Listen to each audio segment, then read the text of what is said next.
Rád bych zde uvedl citát z knihy Můj otec byl muž v černém od Jana van Helsinga, která byla vydána roku 2017. Z knihy se můžeme dozvědět, jak nepřátelští mimozemšťané, pro které jsme potravou, zotročují lidstvo již celá tisíciletí. Citát je ze strany 219 této knihy. Zemi kontrolují 3 mimozemské rasy. Pro obchod s dalšími mimozemšťany získávají z naší planety zdroje a každá z těchto ras má s lidmi své vlastní plány. Země i lidstvo jsou těmito mimozemskými rasami kontrolovány již delší dobu. V současnosti jsou už schopni vytvořit rasu humanoidních křiženců, jež je předurčena pro nový způsob kontroly lidstva v blízké budoucnosti.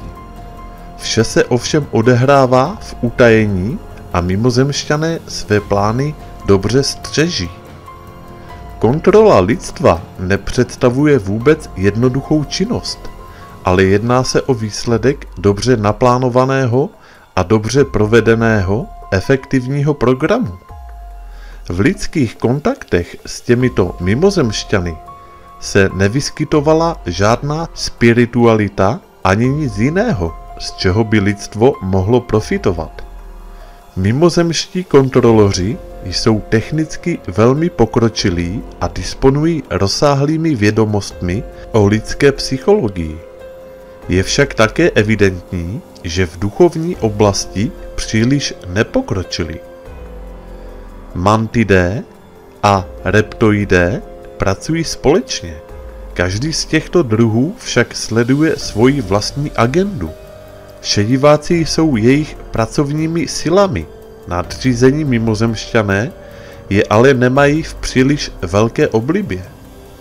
Jejich společná agenda spočívá v plánovaném zalidnění země křiženci, k čemuž má dojít tehdy, až na této planetě nezbyde příliš mnoho skutečných lidí.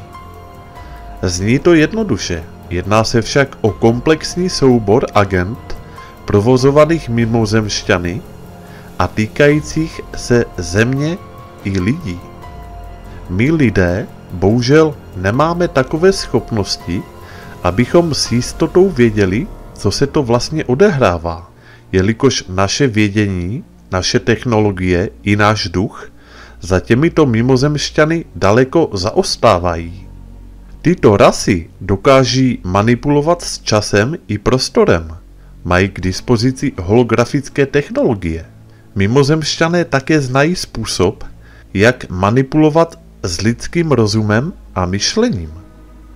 Sbíráním poznatků o mimozemšťanech během dlouhé řady let se nám jako jakési pucle podařilo sestavit určitý obraz o mimozemských záměrech na Zemi. Bohužel však nedokážeme probíhajícím programům aktivně čelit, ani se nedovedeme bránit snahám mimozemšťanů o ovládnutí Zemi i lidstva. Věci se však začínají rychle měnit. Přicházející energie lidi probouzejí a duchovně pokročilé mimozemské rasy pracují na tom, aby se karta obrátila ve prospěch lidstva. Otázkou zůstává, zda lidé programu mimozemských kontrolorů podlehnou, anebo zda povstanou a budou bojovat za svoji svobodu i za své vrozené právo vystupovat jako posvátné kosmické bytosti. Naše planeta se nachází pod nadvládou skupiny reptoidů, kteří si tuto planetu nárokují pro sebe a považují vše, co se na ní nachází, za své vlastnictví. Reptoidé jsou ve skupině mimozemských kontrolorů lidstva dominantní silou. Hodně se mluví o šedivácích, ale nejdůležitější skupinu tvoří právě reptoidní bytosti, což je přísně utajováno. Reptoidé bývají vysocí přibližně 180 až 240 cm. Zpravidla se jedná o silné bojovníky, kteří jsou strukturováni podle vojenské hierarchie. Mají silné tělo, jsou orientováni na výkon a čest, pyšní se tím, co dělají. Poněvadž jsou velcí, svalnatí a silní, nepotřebují mnoho zbraní. Mohou navíc lidi kontrolovat svými hypnotickými schopnostmi. V rámci jedné rasy lze nalézt mnoho podob jejich příslušníků. Záleží na tom, o jakou kastu se jedná. Tento kastovní systém odráží genetické rozdíly na jednotlivých úrovních. Nejvyšší vůdci jejich rasy mají zakrnělá křídla. V porovnání s lidmi tíhnou reptoidé výrazně k podvodu. Jsou úskoční a odpudiví. Mohou lidi tajně psychicky kontrolovat. Nemají lidi rádi, pouze nás využívají k odsávání emoční energie. Současně probíhá program genetického křížení. Reptoidé jsou odborníky na hypnotickou manipulaci a proto se nám mohou zjevovat jako zcela jiné bytosti. Mohou se tak před námi objevit ve změněné tělesné podobě, například jako krásná žena či voják. Poznámka. Ve filmu Oni žijí je ukázáno, v jaké iluzi žijeme. Hlavní hrdina začne vidět skutečnou realitu, když si nasadí kouzelné brýle. Pak je schopen vidět tváře reptoidních bytostí a skutečnou realitu kolem nás. Dále jsou schopni upravovat vaše vnímání jejich existence.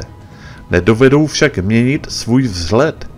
Pouze nás dokáží zmanipulovat tak, abychom v nich viděli obyčejné lidi. Před mnoha a mnoha tisíci lety v dobách Atlantidy dosahovalo lidstvo výrazně vyšší duchovní úrovně. Mezi lidmi však došlo k rozporu a vypukla válka, jež vedla ke zpustošení celého světa. Reptoidé využili tuto šanci k získání kontroly nad oslabeným zbytkem lidstva. Provedli také genetickou úpravu lidského těla, aby tak z lidí učinili své poddajné služebníky. Simon Parkes uvádí, že zmíněná skupina reptoidů začala se svými manipulacemi asi před 120 000 lety, přičemž absolutní kontroly nad lidstvem dosáhly teprve před 15 000 lety. Existuje mnoho různých reptoidních druhů a tříd. Některé tyto skupiny se na Zemi nacházejí již velmi dlouhou dobu a dokonce pravděpodobně déle než lidstvo, a proto považují pobyt lidí na této planetě za nežádoucí. Sídlí v podzemních jeskyních. Další druhy pocházejí z nejrůznějších míst vesmíru. Část reptoidů spolupracuje s mantidy a šediváky. Závěr. Veškerá nařízení a omezení lidských práv má proto sloužit jedinému účelu. Cílem je zredukovat a zotročit lidskou rasu pro tyto mimozemské bytosti. Věřím, že spousta probuzených lidí nepřistoupí na tuto jejich hru a nenechá ze sebe udělat genetické loutky, o což se teď hodně snaží. Navíc tento útok je na nás prováděn teď v době, kdy se lidem napravuje a očišťuje DNA s příchodem vyšších energií, čemuž tyto mimozemské bytosti chtějí zabránit, protože pak bychom nebyli zdrojem jejich emoční potravy, ale stali bychom se svobodnými a suverénními bytostmi s nekonečným vědomím. Tak a to je konec tohoto videa. Já vám děkuji za pozornost, komu se video líbilo, tak díky za like a u dalších videí naslyšenou.